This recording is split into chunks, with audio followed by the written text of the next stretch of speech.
Hey guys, welcome back, and you should be excited if you don't know any chords yet and if these are the first chords that you're going to know, because these two chords you will be using for the rest of your life on the guitar. So this should be a really exciting time for you.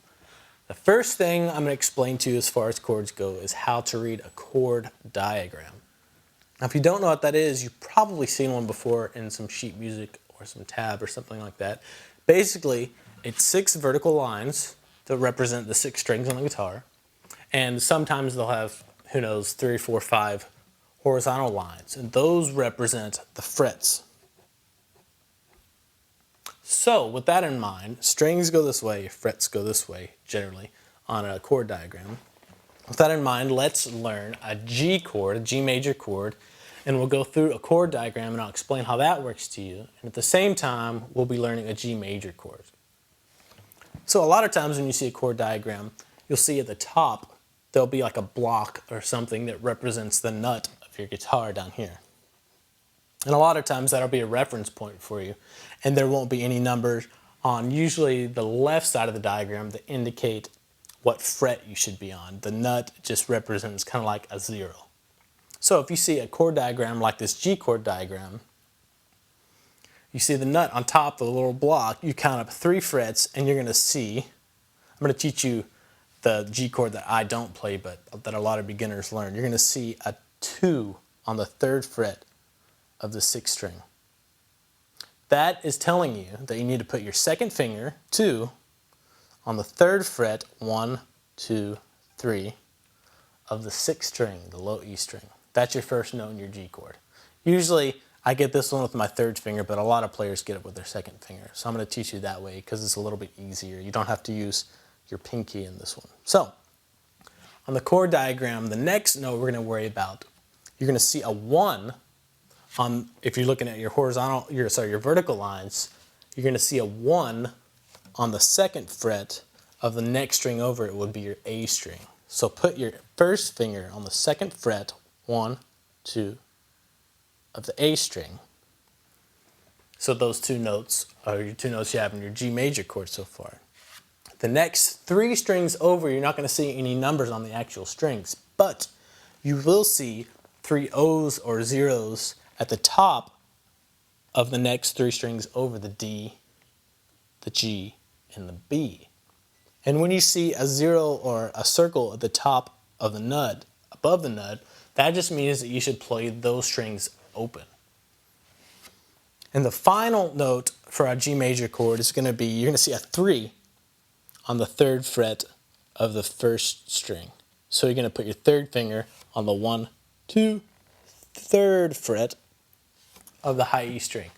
And that's going to be every note in your G major chord. So that may take you a while to get those on there, but once you have it on there, strum all 6 strings. Remember the downstrokes we did? Just give all 6 strings a good downstroke strum. Do that a couple times. Now, yours may sound like this, and that's okay. I mean, cut yourself some slack. You're just learning this. So take that off, put it on again, 2nd finger, 3rd fret of the 6th string, 1st finger, 2nd fret of the A string, the D, G, and B strings you're just going to leave open, and then your 3rd finger is going to come grab the 3rd fret of the high E string. Now remember what I told you in the last lesson, how to have good posture, have with your left hand, bring it straight up, relax, not kinked one way or the other, and to come straight down on your fingertips and curve your fingers over. That's why I told you this, because if you're getting this kind of a noise, that's because your fingers aren't curved over enough. And see how my middle finger right here is kind of laying over those strings? That finger is just muting all these strings in between here, and this index finger, if it wasn't curved over enough either, it would be muting the strings below it too. So work on curving your fingers around to where they only touch the strings that they're supposed to be, so they don't mute any of the surrounding strings. That's a big deal. And don't kink your wrist over too much that way when you're trying to curve your fingers around. And don't kink it too much this way, or your fingers are just going to automatically just lay down and you won't get any sound out of the strings. So work on this chord every day until you have it memorized. And let's go ahead and jump to a D chord. Now, as far as chord diagrams go, another thing that you're going to need to be aware of is the X's that occur above the note. You know how we had O's or zeros above the note? That meant to play that string open. If you have an X above one of the strings, that just means to not play that string at all. So on the D string, or sorry, on the D chord, you're going to have two X's, one above the E string and one above the A string. So that just means lay out on those, don't play those at all. You're going to see an O above the D string or the fourth string. That, of course, means you need to play it open. You're going to see a 1 on the second fret of the G string or third string. Then you're going to see a 3 on the third fret of the B string. That means you need to put your third finger, third fret, the B string. And the final note in the chord is going to be a 2 on the second fret of the first string. 2 on the second fret of the first string. So that puts your second finger right there, second fret of the first string. And remember, the two X's above the E and the A means don't play those, so you're only going to play the top 4 strings. I know it seems like when I say top 4 strings, top would be this way, but I'm referring to this string, the high E string, as the first string.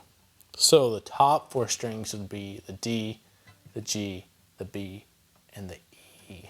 So give those 4 strings a strum with that chord held down.